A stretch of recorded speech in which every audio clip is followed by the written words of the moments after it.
King China, ding ding ding ding ding ding ding ding ding ding. King China, ding ding ding ding ding ding ding ding ding ding ding. King China, ding ding ding ding ding ding ding ding ding ding. King China. Vẫn đang quan sát đến tối đi về làm nhạc thì đó chỉ là anh.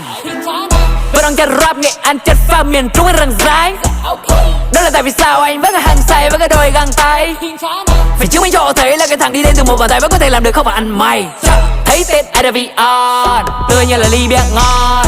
Bố mẹ anh vui hơn, nhất là con ơi cố nhiên đi con.